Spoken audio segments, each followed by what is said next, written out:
under the Saudis. By the time he died in 1953, King Abdul Aziz ibn Saud had introduced noticeable trappings of modernity in Mecca.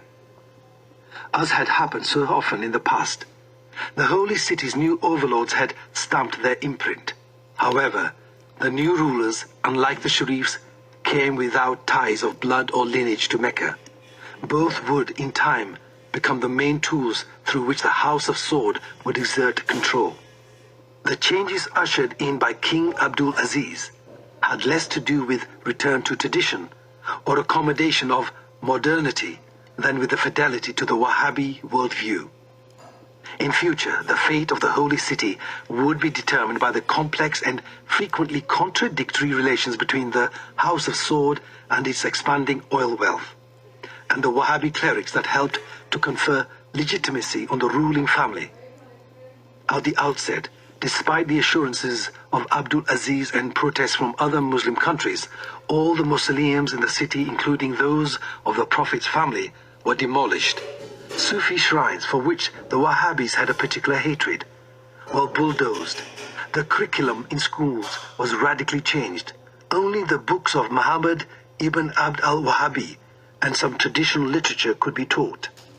The discovery of oil in Saudi Arabia in March 1938 initiated a major development program in the kingdom, and Mecca benefited from the newfound wealth.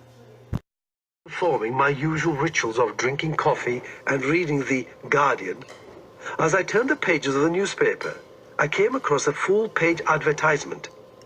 "Live a few steps away from the holy heart of the universe," it said, underneath a large photograph of the sacred mosque.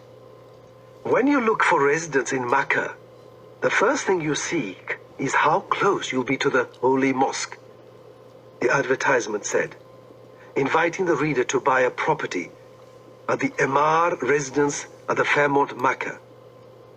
These residences are located within the Royal Makkah Clock Tower, which at 1,972 feet is the world's second tallest building after Dubai's Burj Khalifa. It is part of a mammoth development of skyscrapers and includes shopping malls devoted to luxury goods and 7-star hotels catering exclusively to the obscenely rich.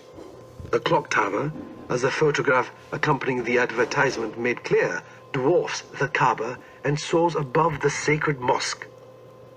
The skyline above the sacred mosque is no longer dominated by the rugged outline of encircling mountains.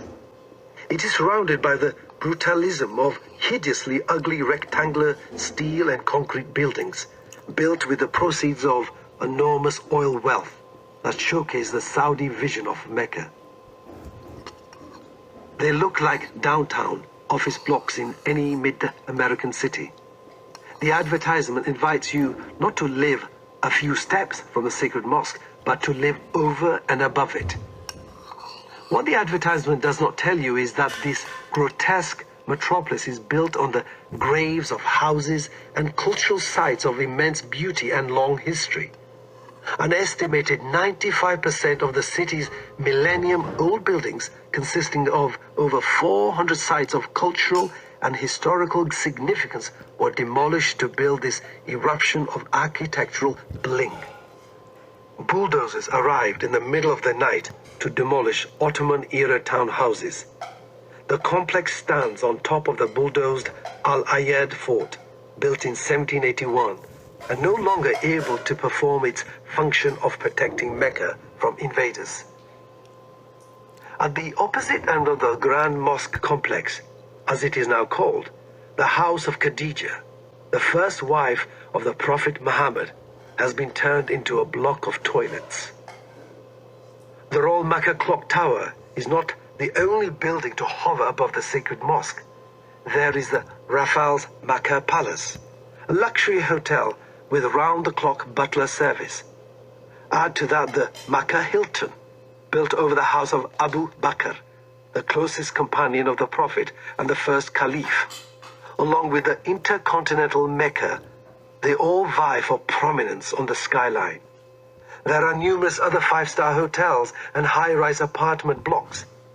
Within the next decade, there will be a ring of 130 skyscrapers looking down upon the sacred mosque.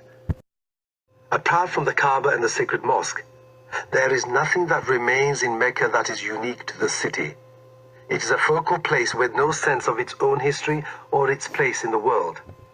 Nor is it any longer attuned to its own geography and ecology. It is air-conditioned and air-polluted in spite of its location in the Arabian desert. There are no mountains, no relics, no culture, no art, and no architecture worthy of the name.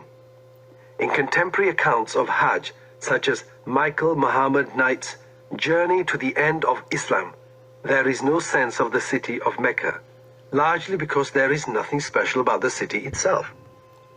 Knight, an American Muslim with a punk background who has evolved an eclectic Islam liberation theology, found the holy city homeless. Behind the immaculate haram, the city was utterly mundane. The Moroccan anthropologist Abdellah Hamamoudi, who performed the Hajj in 1999, found Mecca to be hesitating between the sublime and a film set.